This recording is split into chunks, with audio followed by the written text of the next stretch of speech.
Ok, bonjour. Aujourd'hui, nous allons parler de web service. Un web service, donc, c'est un programme qui est hébergé sur un serveur. Ça peut être, oui, comment dire ça? Un serveur d'application, comme nous sommes sur Windows, donc un serveur d'application web dev. On va stocker un petit programme sur cet serveur et on va aussi mettre une base de données sur ce même serveur. Pourquoi un web service? Donc, ce qu'il faut savoir, donc, on a deux méthodes pour accéder à des données distantes. Soit par accès direct grâce à HFSQL, client-serveur, mais l'accès direct prend trop de temps par rapport au web service.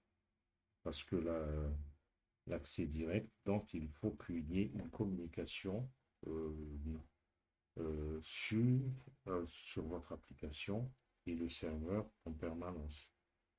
Donc, ça va ralentir si vos données sont conséquentes ou bien si vous utilisez des requêtes qui sont un peu complexes. Donc, les données vont prendre beaucoup de temps à être récupérées. C'est là qu'intervient le web service. Le web service, donc les données, ils seront compressées donc, sous forme de JSON et au lieu aussi, par exemple, tout à l'heure, quand on parle d'accès direct avec, entre votre programme et HPSQL, donc il n'y a pas d'interface, il n'y a pas quelque chose qui est entre les deux. Alors que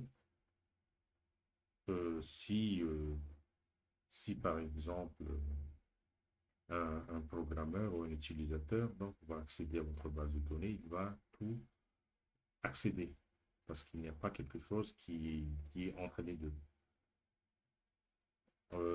Pour un web service, donc, il y a ce qu'on appelle le web service lui-même.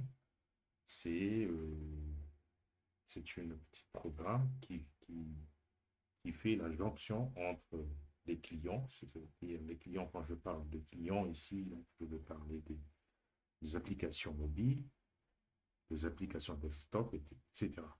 Et le serveur.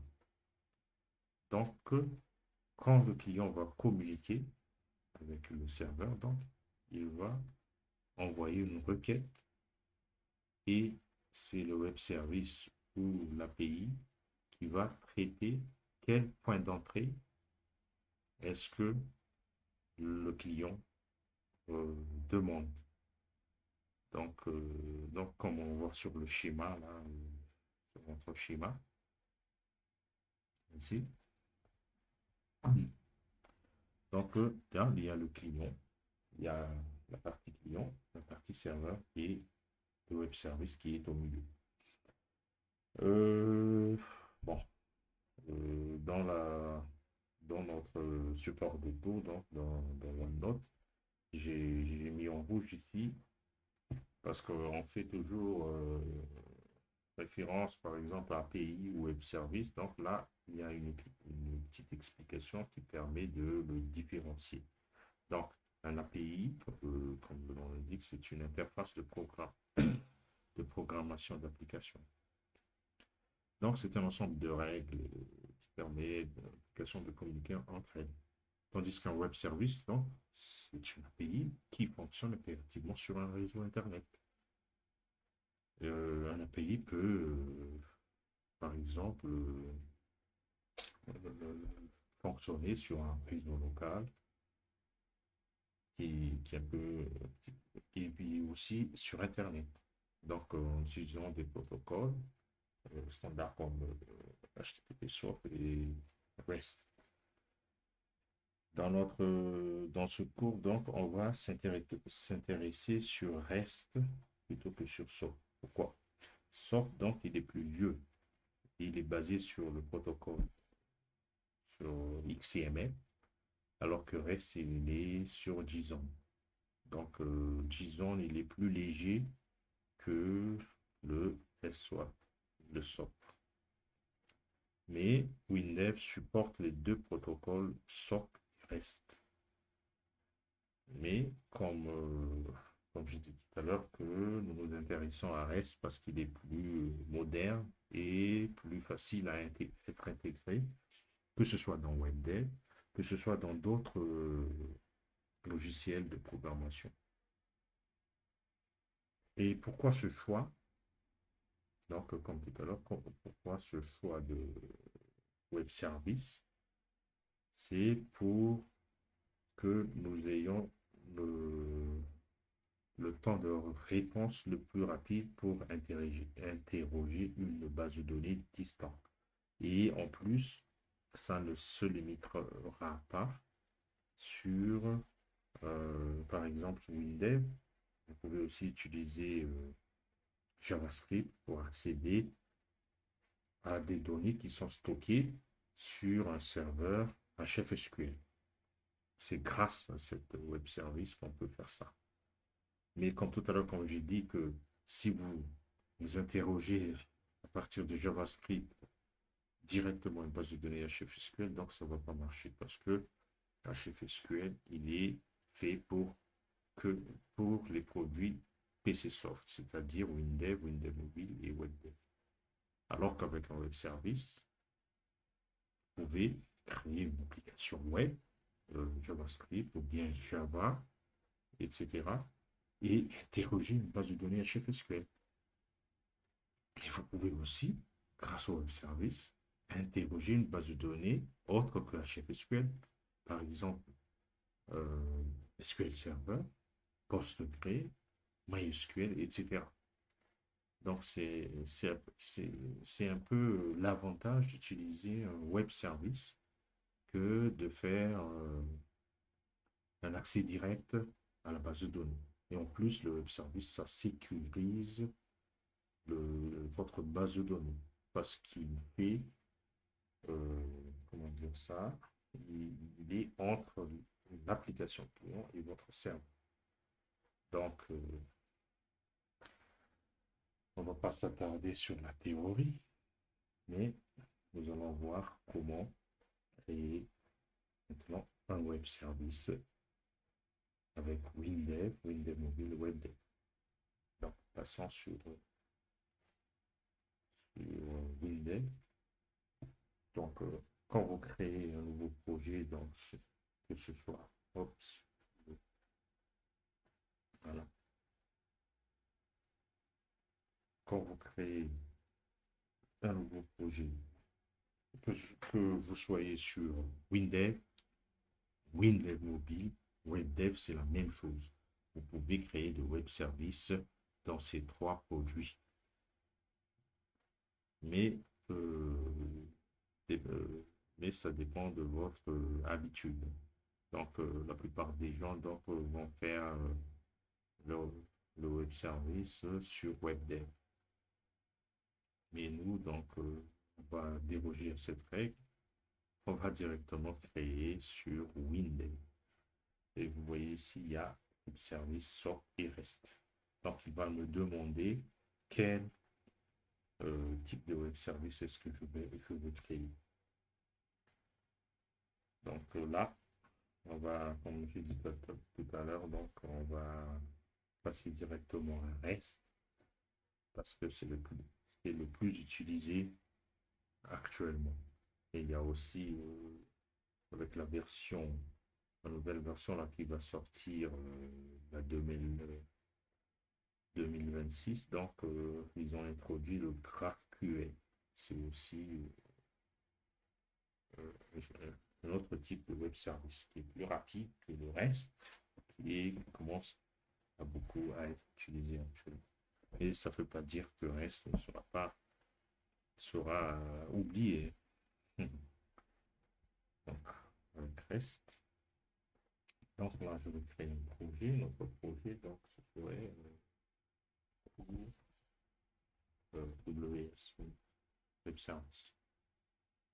Donc là, je vais utiliser programmation de ça. et la base de données.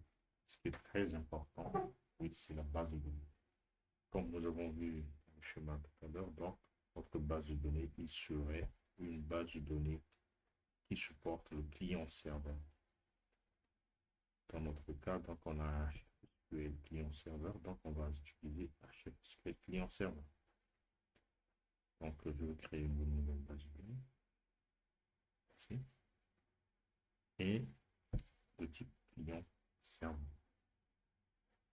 Vous pouvez, si vous avez des connecteurs natifs, ou vous utilisez les DB, vous utilisez d'autres méthodes pour accéder à des bases de données tierces. Donc, vous pouvez choisir SQL Server, Oracle, MariaDB, etc. Vous pouvez créer des web services et utiliser toutes ces bases de données. Donc, dans notre cas, on va créer client-serveur. La connexion, donc je passe par défaut. Je vais saisir la connexion. Oui, il faut que je crée notre base de données. Donc, pour notre cours, donc on va créer en local.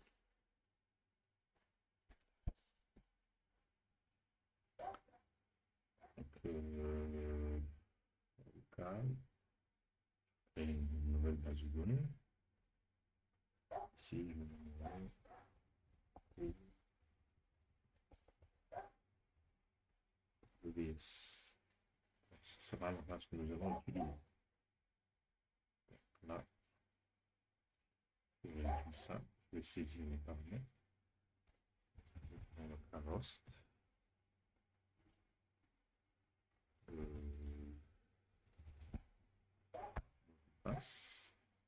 La base de données. Donc, c'est pour EBS. Et le suivant, terminé. Là, on vient de créer la liaison avec notre base de données. Il nous suffit de créer notre table. Donc, on va simuler un petit logiciel puisqu'on est dans la pratique. On va créer notre fichier de données.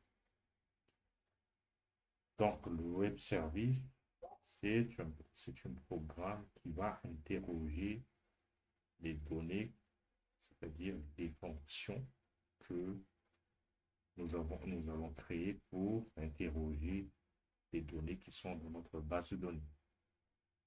Donc là, je vais créer une nouvelle description. Pourquoi je vais faire rendez-vous.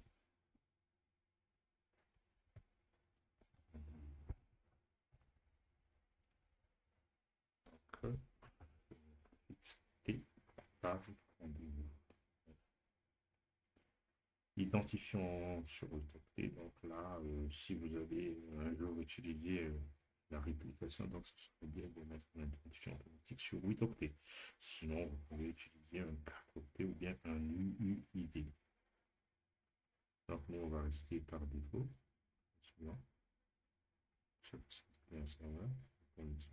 Voilà.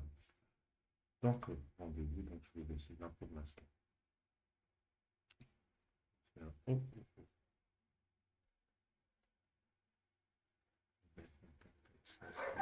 Un gestionnaire de sources. Il ne faut pas qu'il... Moi, je dois utiliser le gestionnaire de sources local. Voilà, donc il faut laisser dans une base locale. Suivant.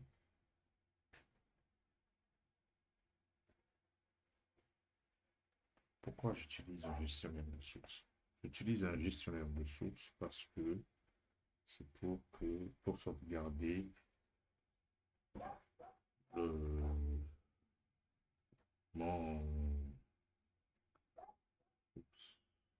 pour sauvegarder donc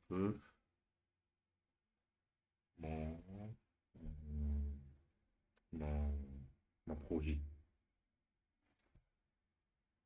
Si jamais j'ai perdu avoir des problèmes sur mon ordinateur, donc j'aurai toujours mon projet qui sera sauvegardé.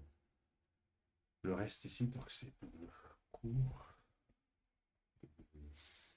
Et OK. Voilà. Il me demande un point d'entrée. Donc, pour l'instant, on ne va pas activer un point d'entrée. Les points d'entrée, ce sont les URL qui permettent d'accéder à la fonction qu'on va créer et que cette fonction va interroger notre base de données et retourner des réponses sous forme de JSON, c'est-à-dire des réponses structurées. Et vous pouvez aussi, avec la souplesse du web service, renvoyer aussi des chaînes de caractères. Voilà. Revenons au projet. Donc, petit WinDev nous a créé une colonne de procédure globale ici. Donc, soit vous utilisez une procédure globale, soit vous pouvez utiliser les classes. Parce que dans les classes, il y a les méthodes qui sont, entre autres, ce sont des procédures. Donc, dans notre cas, donc rendez-vous, on va se renseigner un peu. Donc, on va sur Internet. Quels sont les champs nécessaires pour un champ rendez-vous?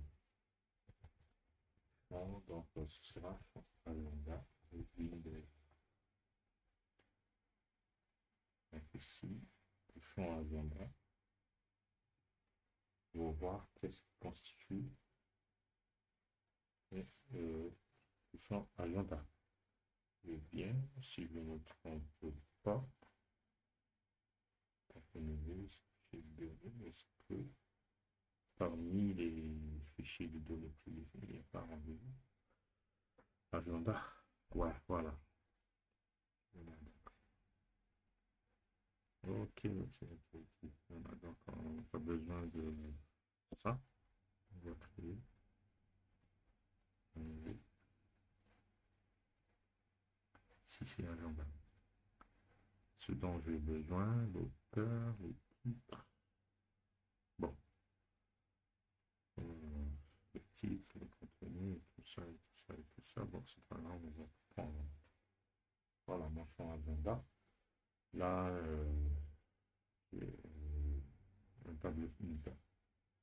une table fichier qui n'a pas de connexion. Donc, je vais dans description. Donc, je vais utiliser le serveur et la connexion 1. Voilà.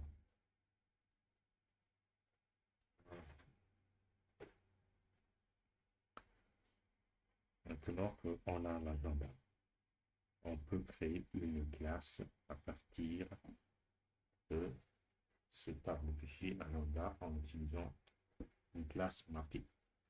Si vous avez suivi mon cours gratuit qui se trouve sur YouTube à propos de PO, donc vous allez savoir comment créer une classe mappée. Donc, il suffit de faire un clic droit et créer une classe liée à une description de fichier. Donc, ça, c'est cours c'est quoi? Parce que je n'ai pas encore généré. Voilà. On n'a pas retrouvé tout à l'heure, mais vraiment, il doit le retrouver. Voilà. Donc, j'ai ma classe ici. Et l'image, il a mis, on peut faire. D'accord.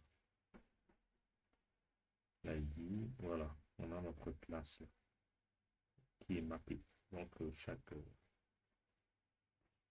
rubrique est mappée. Maintenant, donc, je vais créer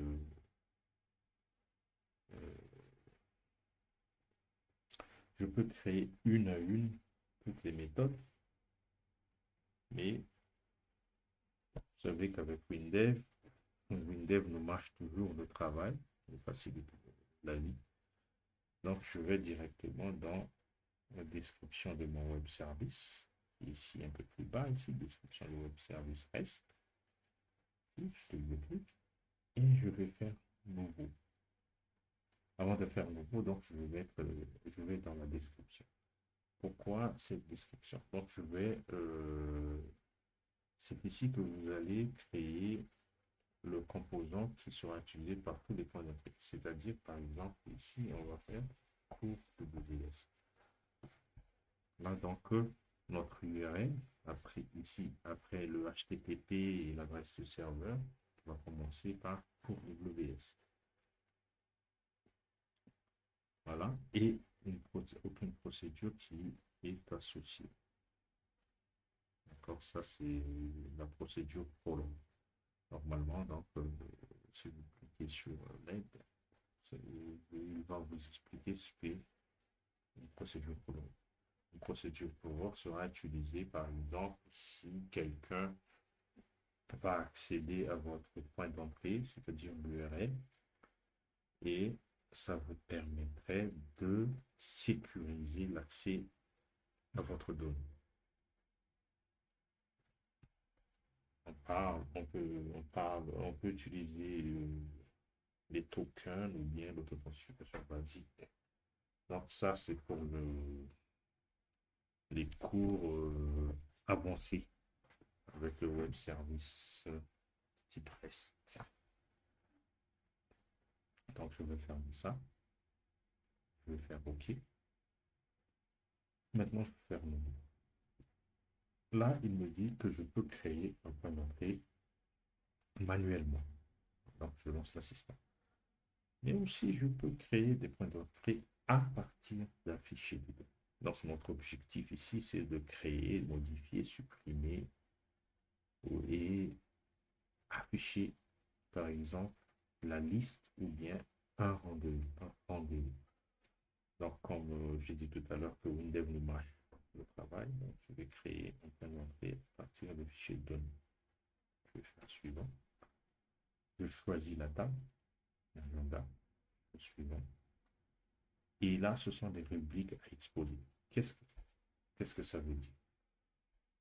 En fait, ce sont les rubriques qui seront affichées dans votre JSON. Vous pouvez ne pas afficher des rubriques. Par exemple, si vous êtes contraint par le RGPD, par exemple, vous n'allez pas, par exemple, donner l'ID ou bien le nom, prénom, la date de naissance, etc. d'un utilisateur, d'un client. Donc, c'est interdit. Donc là, on parle d'anonymisation. Donc, ça aussi, c'est un cours avancé. Mais notre cours, il va se focaliser dans l'objectif que vous allez savoir créer des web services, l'utiliser dans vos applications, que ce soit desktop, mobile ou même bien web. Mais ce qui n'est pas très intéressant avec le web, c'est que votre site créé avec WebDev sera stocké ou sera stocké aussi la base de données HFSQL. Donc là, on peut faire un accès direct parce que c'est ultra rapide parce qu'ils sont sur le même serveur. C'était entre parenthèses. Bon, je vais faire suivant. Il me dit quelle est la rubrique clé. Donc, la rubrique clé, c'est là. Je fais OK.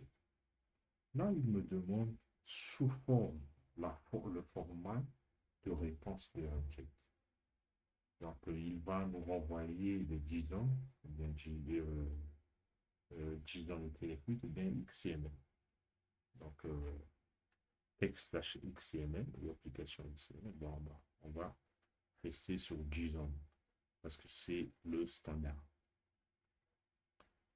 Là, il me demande, là aussi, dans notre cours, j'ai mis ici, ici un peu plus bas, qu'est-ce que sont les get, les posts, les put, les patch, head. Donc ça, ce sont chaque entrée est caractérisé par une méthode où on appelle ça aussi des verbes HTTP. Get, c'est pour récupérer des informations. Post, c'est pour créer. Put, c'est pour modifier. Delete, etc. Donc, dans votre formation, donc, vous allez lire la documentation ici. Documentation, observer reste. C'est dans la partie ici. Qui va vous expliquer les verbes HTTP. Et aussi les codes HTTP. Ce sont des codes pour savoir si le code 200 c'est OK. Et le fameux code, par exemple, 411, voilà. Notre 404, désolé, c'est notre. Je crois que vous pouvez toujours vous retrouvez ce 404 dans les navigateurs web, etc. C'est pour vous dire que n'a pas retrouvé la ressource. Revenons ici dans WebDev. Donc, dans notre cas, ici, la création, c'est post, etc. Nous allons tout choisir. Mais il y a ici le composant. Déjà, ici en bas, vous voyez que cours WS / agenda événement et ID événement. Donc, vous pouvez modifier ça plus facilement, par exemple, agenda. Là, donc l'URL, ici, ce serait cours, agenda, ID, etc. Donc, je fais suivant un exemple. Un petit bug de Windows 25 qui est déjà corrigé dans les versions supérieures, c'est il nous a, ici entre le mapping, effacé tout ce qui est dedans. Donc, il faut que vous avez ici dans la classe, ici agenda, votre classe, clic droit et régénérer la classe pour avoir le contenu. Bon, c'est un petit bug, mais ça n'a pas été corrigé en version 25. Donc, revenons à notre description de notre service. Là, il nous a créé ce qu'on appelle des points d'entrée. Les points d'entrée, ce sont des URL, ce sont des adresses web qui nous permettent, par exemple, si on fait cours agenda ici, à accéder à la méthode get, c'est-à-dire la méthode qui va récupérer, ici dans notre cas, tous les enregistrements. Et là, il faut que l'on peaufine un peu pour faciliter ces URL. Ici, il y a agenda, événement, lecture, plus. Donc, c'est Windev qui nous a créé ça. Dans notre classe ici, il nous a créé ça, les méthodes. Ce sont les méthodes. Lecture tous. Il l'a créé automatiquement, donc directement sous forme de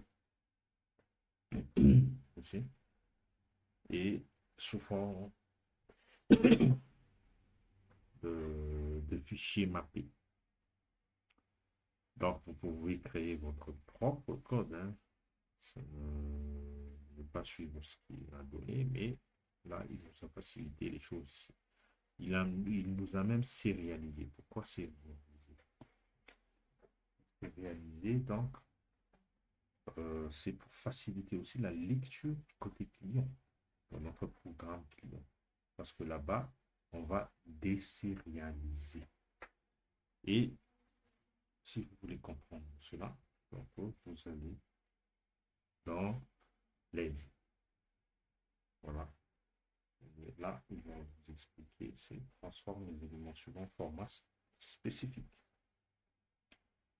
Donc, vous allez lire aussi ça pour comprendre un peu ce qu'est la sérialisation. Parce que vous avez les données, par exemple, des tableaux de structure ou bien vos variables simples, pour que ce soit transféré sur le réseau, il faudra que vous le mettiez dans un buffer, parce qu'un buffer peut contenir tout type de variables. C'est pour ça ici qu'il y a un buffer. Ici, il utilise un buffer. C'est-à-dire, par exemple, si vous avez une structure personne, nom, prénom, place, vous allez sérialiser ça dans un buffer. Et puis, WinDev va envoyer ça sur leur réseau et l'application qui va lire les données sous forme de buffer, il faut qu'il le désérialise, il faut qu'il puisse le lire, désérialise dans un type de variable bien défini. Par exemple, si c'est un tableau de chaîne, et il va désérialiser ça dans un tableau de chaîne. Et le buffer, ici, c'est sous forme de JSON. Donc, il faut aussi désérialiser sous forme de JSON. Donc, revenons ici. Donc, revenons ici aussi sur notre description, la lecture tous. Donc, je peux modifier ici, en cliquant ici, l'URL. Donc, je vais ajouter ici, je dis que c'est une liste. Vous voyez? Donc, mon URL sera cours WS/agenda/liste. Ça me permet de récupérer toute la liste des agendas événements. Donc, post ici, c'est la création. Donc, je vais mettre ici création.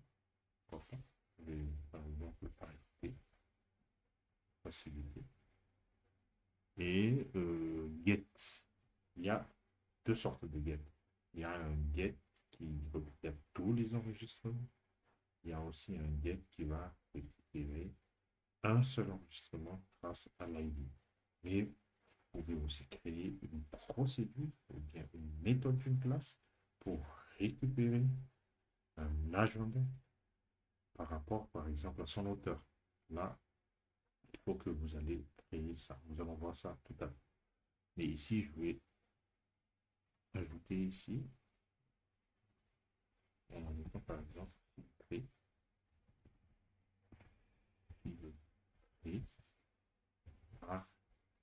et je vais mettre ça avant le ID. Là, j'ai filtré par voilà l'URL pour récupérer un agenda par rapport à son ID. Voilà. Et une méthode, notre méthode ici, donc le put. Le put, c'est la modification. Et je vais mettre en haut et supprimer. Donc ça, c'est le delete. Donc je vais mettre aussi l'URL supprimer. Voilà. Là, j'ai tout ça. Et nous allons maintenant créer notre propre point d'entrée. Donc, c'est nous qui va le créer, mais pas vous. Pour commencer, donc, je vais faire ça. Je peux faire ça en utilisant une méthode, en ajoutant la méthode de la classe. Mais je peux aussi utiliser une procédure globale ici. Une nouvelle procédure globale. Donc, on va choisir ça. Je vais faire, par exemple, PRCG, c'est une procédure globale. Filtre par auteur. Donc, c'est ce que je donne à la fonction qui va créer par auteur. Donc, là, je vais faire vocal. Ici, auteur.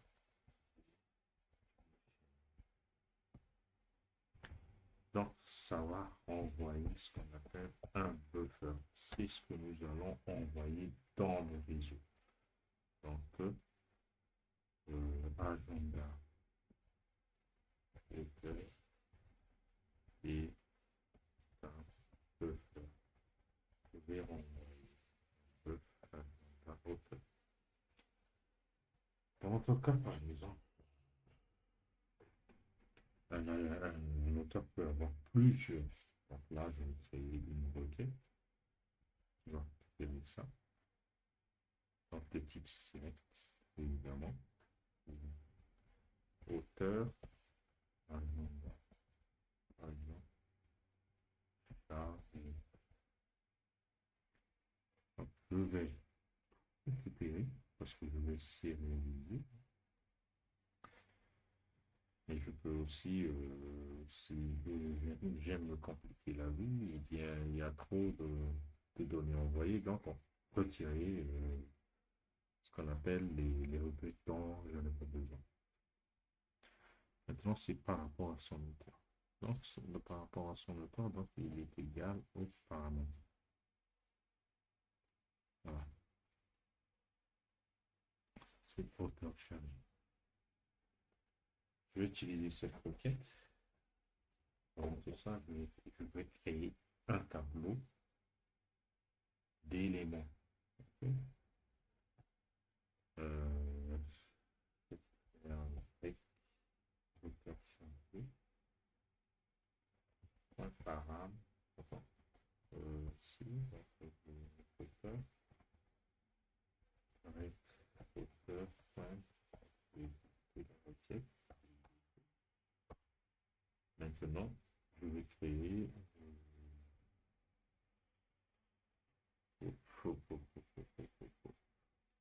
là, je suis obligé de créer ici dans la déclaration globale de procédure structure et je dois ouvrir. Donc là, je mets agenda c'est une structure. Dans la version plus évoluée de Windows, donc supérieure, donc là, vous pouvez mettre un clic droit et il y a un autre menu ici qui va créer les structures.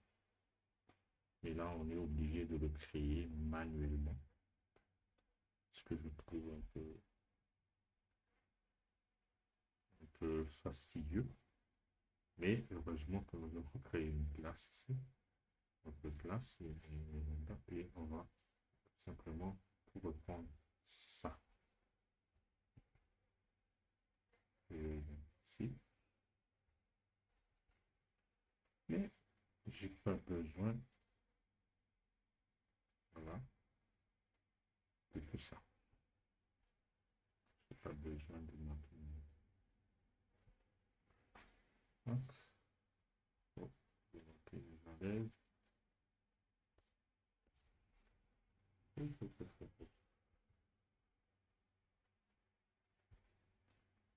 vais toujours avoir. Hop. Ça. Donc, je vais dire sérialise. Je sérialise. Là. Je me souviens comment sérialiser déjà. Donc, il faut voir comment est-ce qu'ils font. Sérialise. On va chercher un peu. Donc, je vous conseille qu'on. Voilà, c'est comme ça. Sérialise. Je vous conseille, si vous vous bloquez, donc, de regarder toujours l'aide. Parce que ça aide. Vraiment, ça aide. Donc, sérialise.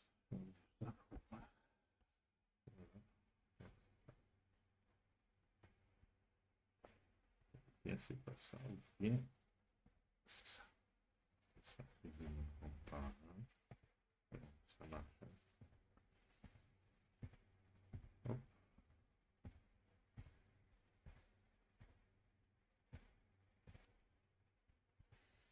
Voilà. C'est ça. Donc, parce que je n'ai pas utilisé, parce que je n'utilise pas de mapping, parce que je suis dans un agenda ici, dans une structure. Donc, je vais sérialiser pour que je puisse utiliser la sérialisation. D'accord. Donc, là, comme je suis sur la procédure globale, donc je peux aussi enlever des trucs donc avec répétition, donc pas besoin. Je peux effacer, hein, ou bien Je vais mettre sous forme de commentaire. Bon, ok. On va laisser comme ça. Là, maintenant, donc, je peux faire une liste de pages auteur. C'est un tableau de ST auteur. Et je vais mettre le résultat de cette requête dans ce tableau. Donc, il y a un fichier vers tableau. Le tableau ici, c'est table illustrateur. Le fichier, c'est là. Puisque normalement, puisque j'ai tout ça, donc ça va être dans les tableaux. Après, donc, quand j'ai ça dans mon tableau, il faut que je sérialise. Donc, la variable, c'est le tableau, dans notre buffer, se forme de 10 ans. Donc, je vais mettre le contenu du tableau dans le buffer et qui sera bien structuré en 10 ans. C'est-à-dire, par exemple, ID événement 2 points égale 1. Ou bien auteur 2 points égale, par exemple, Jimmy. Donc, c'est le JSON. C'est sous forme de JSON. Donc, on va voir un peu sur Internet ici, le format JSON, pour ceux qui ne le connaissent pas.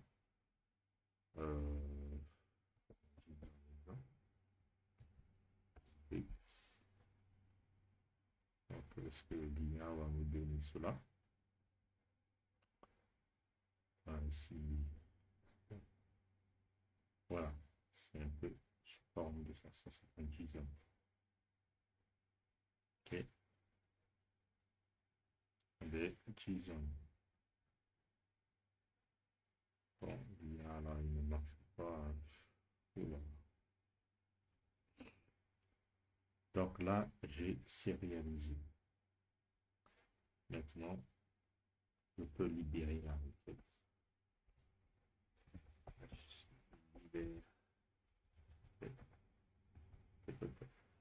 Donc, ce qui va être renvoyé ici, c'est un buffer avec la structure de notre structure ici, sous forme de JSON. Ici. Donc, avec la souplesse de l'univers, vous pouvez aussi envoyer une chaîne. Vous pouvez faire ça. Vous pouvez aussi, donc, standard, donc, ce que dans le monde professionnel utilise le plus souvent dans le buffer. C'est pour faciliter les choses. Là, donc, on a notre, ici, on a notre filtre. On a notre procédure. Donc, revenons ici. On va dans ce qu'on a vu ici. Donc, ce sont des procédures, des requêtes. Donc, le point d'entrée va demander au serveur d'exécuter la requête, la procédure qu'on avait fait tout à l'heure. Donc, cette procédure-là, il va demander à la base de données de lui fournir les données qui sont dans la procédure. Et après, grâce à un buffer, il va retourner ça.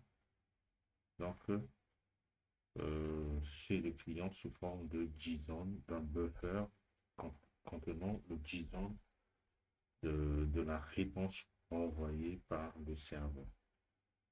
Donc ça, on va créer notre point d'entrée. Donc je vais dans REST ici et je vais faire nouveau. Et à la différence de tout à l'heure, nous allons pas créer un point d'entrée à partir de dessus, mais créer un point d'entrée ici. Grâce à l'assistant suivant, il va me demander quelle procédure. Donc là, il me propose les classes et aussi il me propose une procédure globale. Dans notre cas, c'est une procédure globale que nous avons créé tout à l'heure. C'était filtre par hauteur. Je vais faire OK. Je vais faire suivant. Là, il me demande quel est le verbe HTTP que nous allons utiliser. Dans notre cas, parce qu'on fait une lecture, et dans la majorité des cas, donc, on va utiliser get. Suivant. Là, le ressource, le point d'entrée, c'est l'URL. Donc, on va mettre notre URL, c'est, je ne me trompe pas, c'est agenda. Puis, je vais ajouter, c'est filtré par, et maintenant, ça, je vais effacer, hein. Je vais filtrer par, et je vais compléter automatiquement. Donc, il va compléter euh, par rapport aux paramètres de la procédure ou paramètres de la méthode d'une classe. Donc ici, c'est par auteur.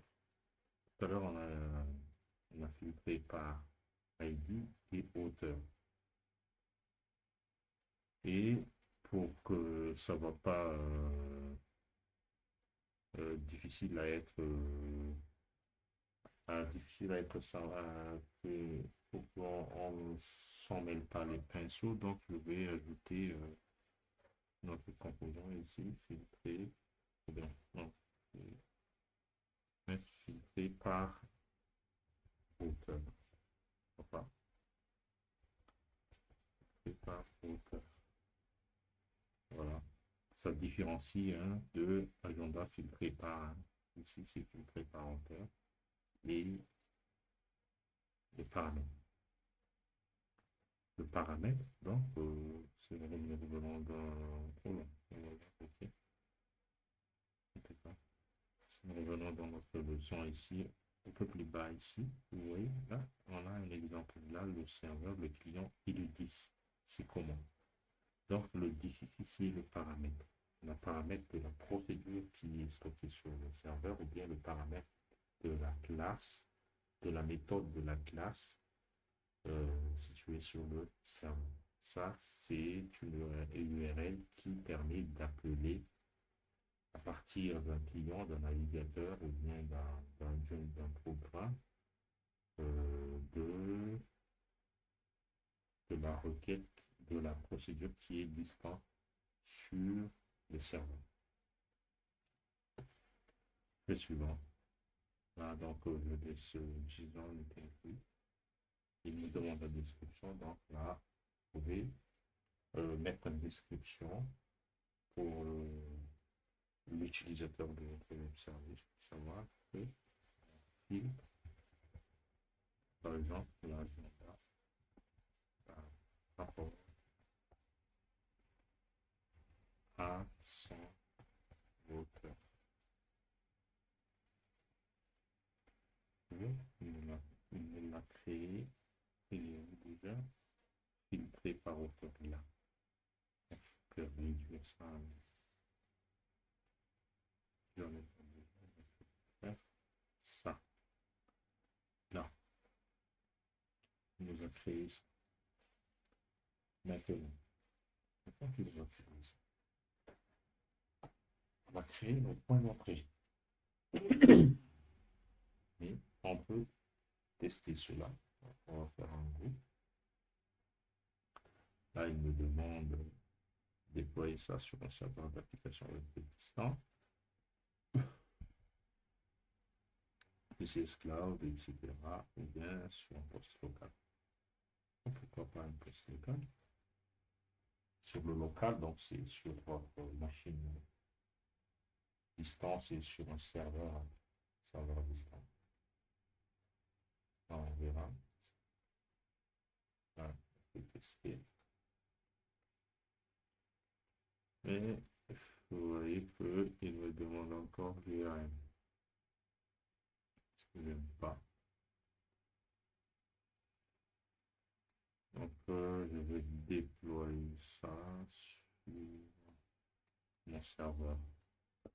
Comment on fait ça? Dans mon serveur.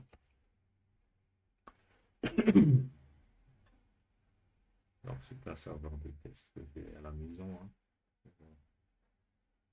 Vous pouvez aussi utiliser une virtual machine, mais là, c'est mon serveur physique. Donc,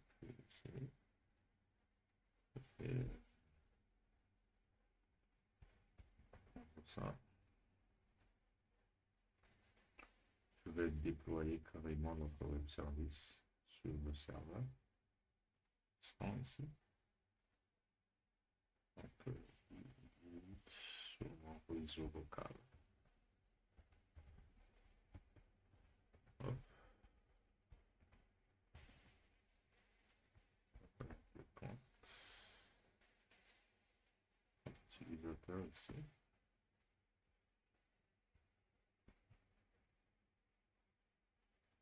Okay. Donc, je vais tester les paramètres si ça marche pas. Ok, ils sont valides. Même si vous êtes sur, vous achetez un hébergement, par exemple, FranceLink, Colanda ou PCS Cloud, donc c'est la même chose que je fais là que vous allez faire. Hein. C'est un truc facile. Et suivant. Donc, je vais faire ça. Là, il me demande des paramètres, etc. Donc, je vais tout laisser par défaut. Voilà, il est encore suivant. Je ne vais rien toucher. Je fais OK. Donc là, je vais prendre son traitement. Je vais voir le détail. Voilà. Je vais demander 155. Là, ici, vous allez voir que mon serveur de tout à l'heure, c'est-à-dire ça, c'est soit c'est l'adresse IP, soit sur le nom de domaine. Si vous êtes hébergé à distance, et notre cours, là c'est pour WS. Donc, quand je clique là-dessus, j'aurai mes points d'entrée. Oui, ce sont des points d'entrée. Puisqu'il n'y a rien dedans, donc je peux par exemple ici tester, il me renvoie quelque chose de vide, donc il n'y a rien, il n'y a pas d'enregistrement. Quand vous ajoutez aussi, donc il n'y a rien. C'est un peu plus compliqué à ajouter parce qu'il faut savoir la structure du structure qu'on vient de créer et le mettre sous forme de design. Mais quand on fait ça par programmation dans l'application qui va utiliser le service, donc c'est un truc facile. Ça, c'est grâce à la sérialisation. Tout à l'heure, on a sérialisé du web service qui va envoyer des données vers votre application. Mais dans le cas de l'ajout, c'est votre application qui va sérialiser et l'envoyer sur le serveur. Le serveur va le désérialiser. La procédure qui a été créée par Windev va le désérialiser automatiquement. Donc, la première partie du cours, donc, je vais m'arrêter là pour aujourd'hui et on repartira directement. On va créer une application mobile pour aller ajouter et créer, supprimer les données qui sont sur votre base de données. Donc, là, si je mets mon serveur en ligne, donc je peux accéder à n'importe où, à n'importe quelle application. Si. Donc, avant de partir, je vais vous montrer un logiciel ici qui s'appelle Postman, qui est très très utilisé dans le monde du développement, pas que sur Windows, mais dans d'autres langages, qui permet de tester par exemple votre web service. Dans notre cas ici, on va tester notre web service. Nous savons que c'est ça, c'est l'adresse. URL de base. Postman. Je vais créer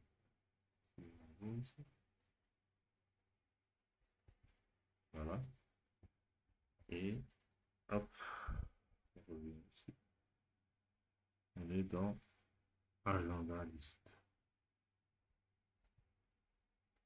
Et dans Postman, je vais faire un 5. Là, vous voyez qu'il nous a retourné quelque chose de vide ici. Donc ça aussi, ça peut prouver que votre web service, il marche. Que votre web service peut être utilisé, par exemple, par d'autres langages. Par exemple, Java, Visual Basic, C Sharp, JavaScript, etc.